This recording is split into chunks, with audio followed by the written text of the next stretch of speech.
Hello and welcome to Rolling with Two. I'm Will, and with me as always is the one who doesn't say west but go right, Sarah. And today we're doing a two-player perspective and accessibility for Old West Empresario. Thank you.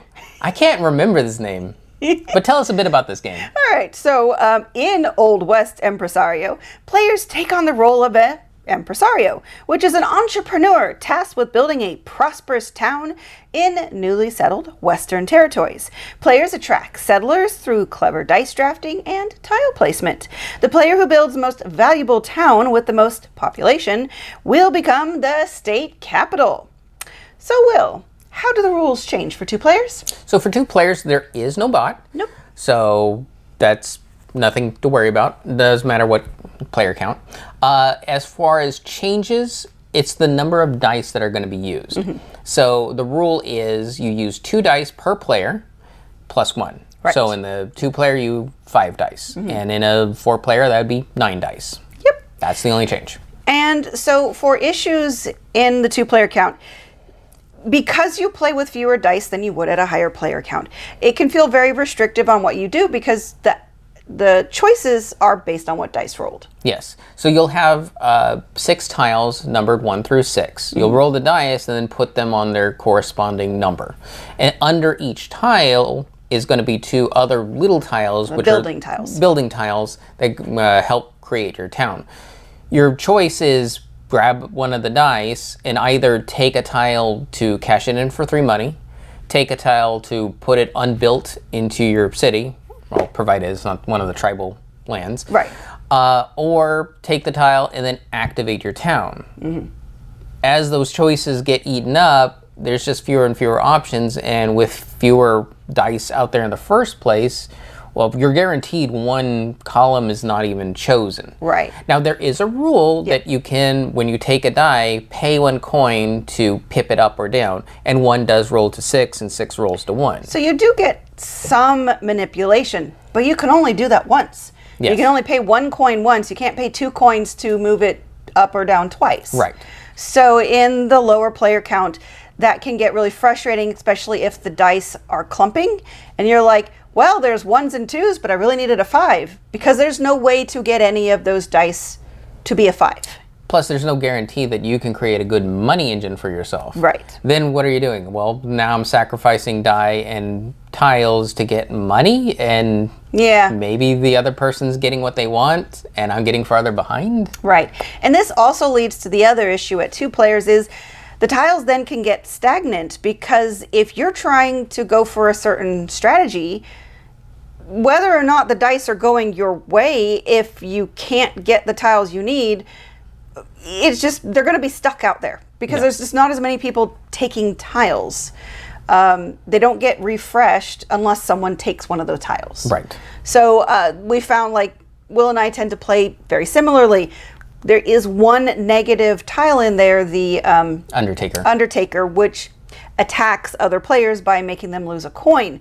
Neither of us really wanted those tiles, but if a bunch of them come out, then now there's even fewer choices because they're stagnant. Now, granted, as Will said, you could take 1 to toss for money, but there's only so many actions in the game, and it is a race to the finish, so that can feel subpar as an option. Yeah, the trigger is 1 person gets to, I believe, 15 total tiles built in your city. Because when you first take a tile, unless it's the tribal lands, who comes automatically built, everything else goes face down in its unbuilt phase, and you have to spend more actions to flip it up to its built side. Yeah. So 15 face up tiles is the trigger, and then you finish out that round. Right. So that can be kind of frustrating. But on the other hand, because there's only 1 other opponent, you can potentially outmaneuver your opponent.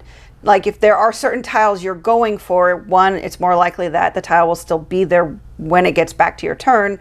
Or you can also pay more attention to the other player. So maybe take something. Obviously, you're going to take something that helps you, but it might be able to take something that also hurts your opponent by denying them a die or a tile if you can see that they want the same tile. So Yeah, it's kind of a give or take. Yeah, it's a little bit more planny, a little bit more strategic in terms of, okay, I see there's 2 2s. I like both options in there. So even if they take one, I'm still fine. Right. So I will go ahead and take this other thing. There's only one of, and there's really no way to get to it. Yeah. But that'll deny them. Yes, exactly. Okay, so accessibility. There are unfortunately some issues, and a lot of it has to do with the graphic design. The name on some of the buildings is just very small. When they're there. When they're even there, because there's a lot of buildings, especially the civic buildings, that don't even have names. And the tribal lands or whatever, the native settlements, that's what they call them, they also don't have names. Now, the good news is all of these have unique pictures, so you can start learning what they do. I mean, teepees, that's going to be your native settlements, and all of them use the same art. And like the church, it doesn't actually say church anywhere on there, but it's a building with a bell in the top, and yeah, you can tell it's a church. Yeah, the only reason why we also know what these names are is because they are listed in the instruction manual. Yeah, so on the back of the rules is a sheet. Now, it doesn't show the pictures, but it shows the name of every single tile and what their in-game abilities are and what the end-of-game scoring is. Let's just say we kept that face up next to us during both the times we, played. Just so we had words. Just so we had words, because for us, we need to be able to communicate. So that's a little frustrating that they, I don't know, could have been a little more consistent with that.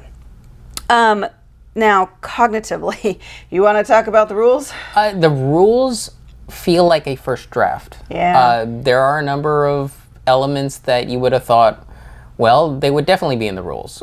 For example, tiebreaker. Yeah. That seems, especially with how involved all the scoring is, no, there's no tiebreaker stated in the rules. You actually had to look to find some years back. On BGG, I think one of the designers came in and said, oh yeah, during playtesting, it really didn't come up, so we didn't think we needed a tiebreaker rule. Now, granted, this is an older, well, actually not that much older of a game. It just, like you said, it feels like a first draft of, that's something you probably should have had in. So they did state that if they were going to make tiebreaker rules, the first one would be the number of population tokens, and then I believe coins. I think that's what I read. Yeah. Population tokens, right. And then coins. And then another one is, well, one of the main elements are wanted posters. Which are your goals. They're goals that you try to do this thing. If you succeed at it, take the card, get the points for it. There's nothing saying you can't do both. Right, so there's two copies of every a gold one. And a silver. Right. Now, from our own experience, we know that most of the time it's an idea that you can only do one wanted poster. Yeah, you can only achieve a goal once in the whole game, so you can never achieve the second place one. Like, because with a lot of games, you'll put a token on a card that goes in the first spot, and someone else will get a token that goes in the second spot. So that's how you know you can't do it more than once. But here, they actually did separate cards so that you actually take in front of you.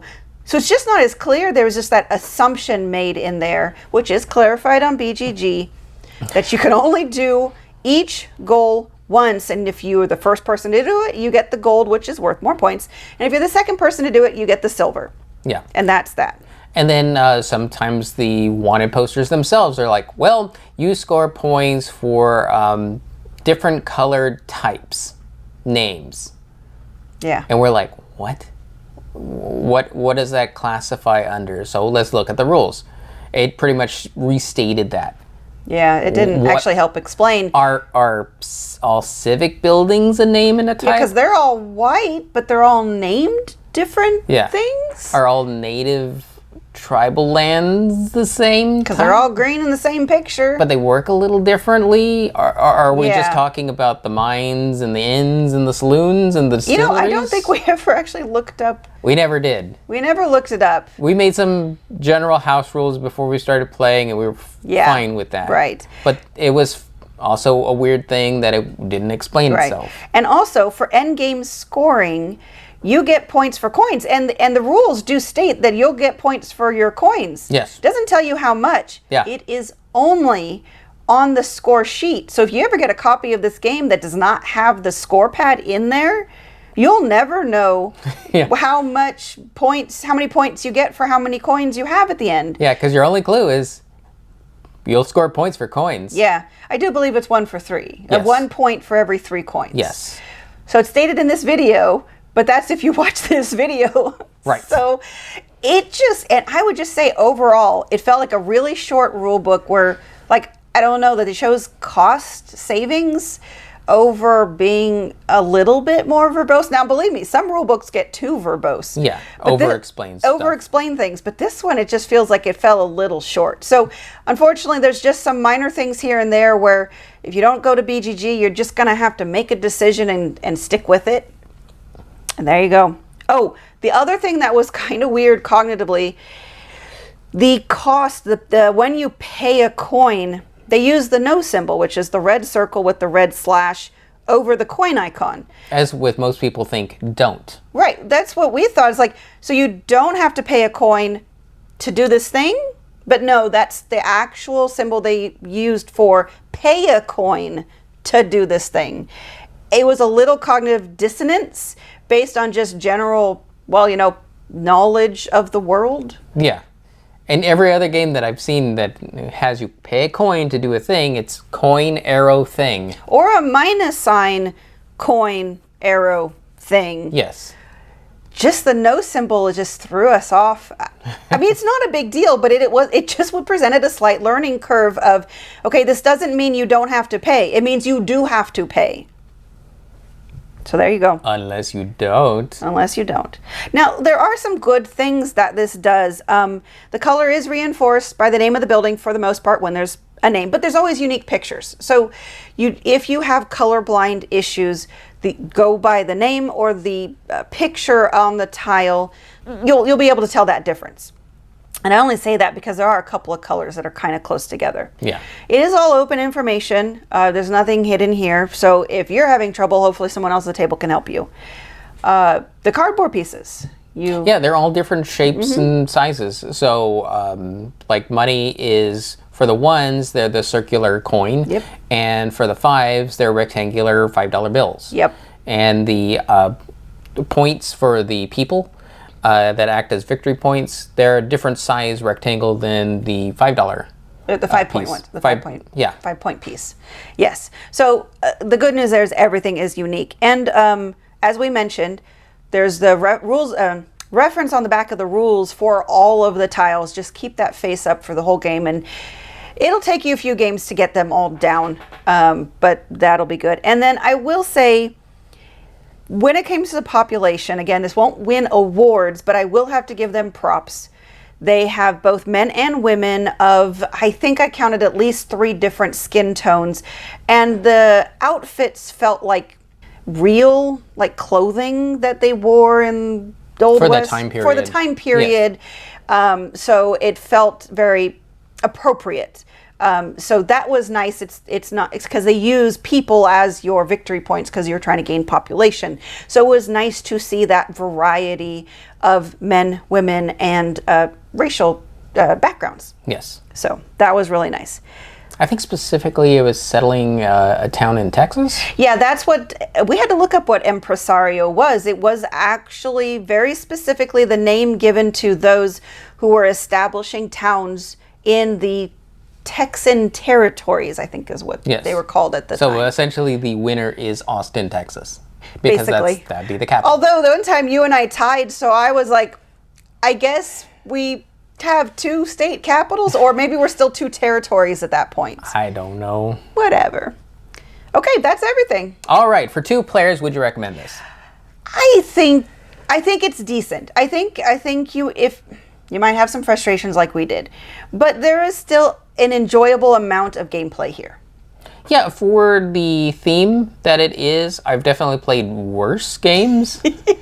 So I'm not sure that's the best way of selling the game. That's kind of a low bar there, Will. Yeah, but I did have a good time with this one. Yes, it was enjoyable. Yeah. And, at 2 players, yeah. Yeah, the mechanisms seem nice and neat enough. The game moved quick enough.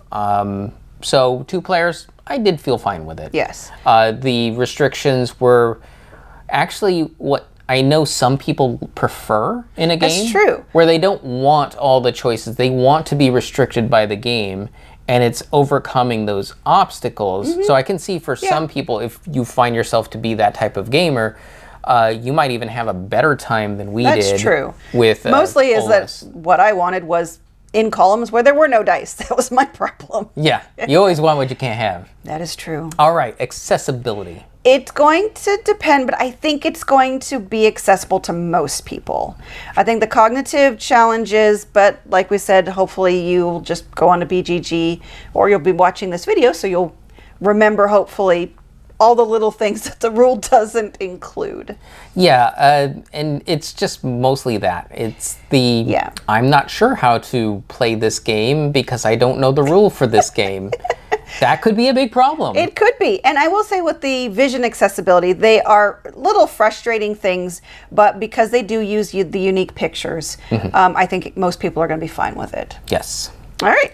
All right. And Sarah? Yes. Why are your towns always very boozy? I have no idea, but yeah, both games we really went for those distilleries. You especially. I don't think I got a distillery last time. Well, they work so well with, what was it, the saloons? Yeah. It was just hard not to. If you've got a saloon, you need a distillery, and then you need a mine to, fund all that, booze making and merriment. I just had fun towns. You can't blame me for making fun towns. I guess not. All right. And why would you ever roll with just one when you could be rolling with two? And remember, if you have any questions, comments, or concerns, you can reach out to us on the various social media platforms at Rolling with Two. That's TWO. We are on Twitter, Facebook, and Instagram. And on YouTube, please like and subscribe. And if you have time, check out the other content Nanaman has found for you. Because remember, he's rolling with you.